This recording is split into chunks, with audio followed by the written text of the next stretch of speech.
para os covardes, infiéis, corruptos, assassinos, imorais, feiticeiros, idólatras e todos os mentirosos. A parte deles está no lago ardente de fogo e enxofre, que é a segunda morte.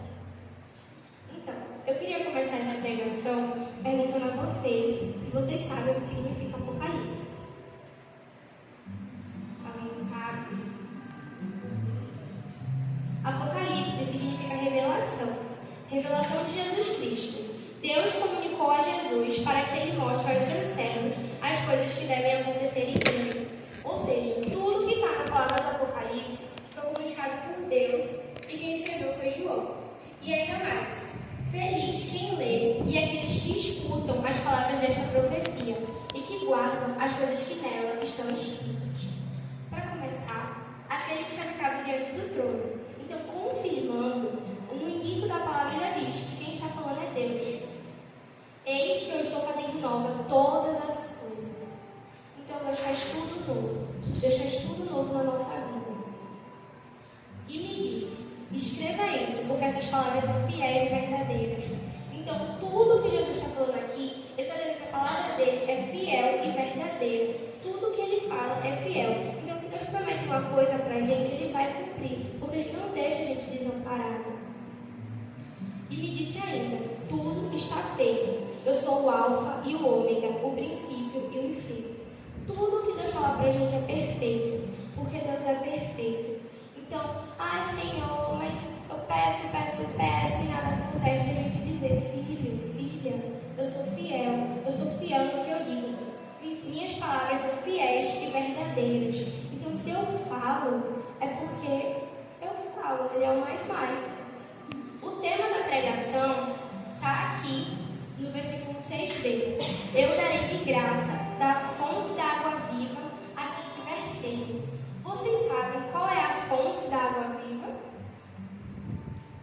Abrindo em João 4, temos a palavra da Samaritana. Vocês conhecem a história da Samaritana? Mas eu vou contar de novo mesmo assim. Então, vocês já sabem, eu vou fazer um breve resumo. Jesus, ele estava saindo da Judeia e indo para Galileia. E aí, geralmente, os judeus que seguiam esse caminho, eles iam pelo Rio Jordão, porque os samaritanos eram um pessoal que os judeus não gostavam muito, eles não gostavam. Porque eles falavam que os samaritanos eles eram impuros, eles tinham que lutar, eles eram impuros. Só que Jesus é o Messias. Então, para ele completar a missão dele como Messias, ele tinha que passar por Samaria. E ele passando por Samaria, ele encontra a samaritana.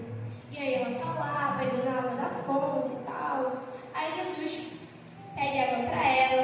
Ela fala assim, oxe, tu és judeu, tá me pedindo água por quê? Tu não pode falar comigo. Aí Jesus responde assim, se você conhece... calma aí. Ele fala assim, se você conhecesse o dom de Deus e soubesse quem lhe está dizendo, dá-me de beber, é você que pediria é você quem pediria e ele lhe daria água viva para você. Lembra água viva? O que eu fiz na palavra? Para trazer água viva. Aí a mulher falou, aí a samaritana respondeu assim, né? Senhor, nem baldes tens, o poço é fundo. De onde vai trazer a água viva? E ela ainda pergunta assim, né? Ela ainda peitou Jesus, perguntando assim, por acaso, está dizendo que é maior do que meu pai Jacó? Ele que deu esse poço e ele mesmo bebeu com os filhos e os rebanhos dele. Aí Jesus respondeu, qualquer um que beba desta água vai ter sede novamente. Mas quem beber da água que eu vou dar, nunca mais terá sede. E a água que eu lhe darei vai se tornar nele uma fonte de água que jorra para a vida eterna. Ou seja, Jesus é a água viva. E ele está dizendo aqui que quem beber dessa água nunca mais vai ter sede. Ela estava lá, né, pegando o poço dela, enfim, e perguntando aqui se Jesus era maior do que Jacó. Jesus foi lá e falou assim, né? Essa água aí tu vai beber, porque você se sede de novo. A minha água é a água viva, que tu bebe e tu nunca mais tem sede. E ainda mais, né? Que a água que jorra para uma vida eterna. Ou seja,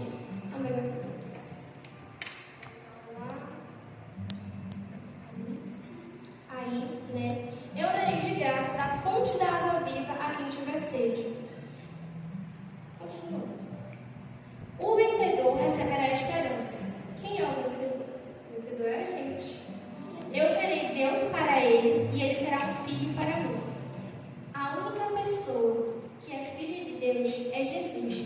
E aqui ele está dizendo que a gente que tem sede, se a gente pedir, ele dá da fonte. Ainda mais, se a gente provar dessa fonte da água viva, a gente ainda se torna filha dele. Imagina, minha gente, a gente, pobre e mortal, todo tristinho, todo cabelinho, filho de Deus. Isso seria uma palavra para dizer quão grande isso é na nossa vida. Recapitulando, né? Deus diz que ele faz nova todas as coisas da nossa vida. Que a gente tem que focar nele, tem que ser fiel a ele. A palavra que ele diz pra gente é fiel e verdadeira. Ela não engana a gente. Então, mesmo que a gente está machucado, mesmo que a gente estiver triste, que a gente estiver cansado, achando que não vai dar certo, Deus está dizendo, ele está te dizendo, rapaz, que tu reza, que ele é fiel, que a palavra dele é verdadeira, e tu ainda não acredita. Aí aqui, né? Água verdadeira. Ele está dizendo que ele vai te dar água quem tem sede. Ah, Júlia, como eu tenho essa água verdadeira? Menina, é só rezar, é só orar, pedir a Deus. Quando eu estava rezando, eu não lembro quem foi que falou assim: Deus quer que você peça, é só você pedir que ele te dá água. Deus é a fonte, ele é a cachoeira que jorra a água da vida, gente. Enfim, né? Ele está falando aqui, ó: eu sou o alfa, o ômega, o princípio e o fim. Ele é tudo que a gente tem na nossa vida. A gente pensa assim: meu Deus, eu estou perdendo amigo. Meu Deus, eu perdi meu trabalho. Meu Deus, eu perdi tudo. Eu estou tão mal. Ele está dizendo que ele é o alfa, ele é o ômega, ele é o princípio e o fim. Ele sabe de tudo. Se ele te prometeu, ele vai cumprir. E ainda mais, né? Voltando aqui para a água viva, a quem tem sede, né? Eu estava rezando e Jesus veio falar, né, que ele queria nos batizar, trazendo para a nossa esqueci, Realidade. trazendo para a nossa realidade. A gente, além de ser batizado pela água viva, que é Jesus, aqui no grupo de oração a gente pode ser batizado pelo Espírito Santo. Enfim, enquanto eu estava rezando para essa pregação, ele falou que ele queria batizar, porque a gente tem muitas pessoas novas aqui no grupo. Eu não sei se vocês já foram batizados ou não pelo Espírito Santo. E Jesus falou que na noite de hoje ele quer batismo do Espírito Santo. E para você conseguir, né, ser batizado, é só você pedir, né? E eu só queria finalizar dizendo, falando a palavra que Jesus disse, né? Que tudo está feito, né? Como eu já falei, ele diz que quer ser Deus pra gente e que a gente é um filho para ele.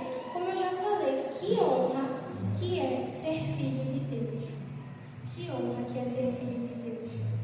E aí no final, né? Mas os covardes, infiéis, corruptos, assassinos, imorais, grosseiros, idólatras e todos os mentirosos, a partir deles está no lago ardente de fogo e enxofre. Vocês sabem o que é o lago ardente de fogo e de enxofre? É o inferno.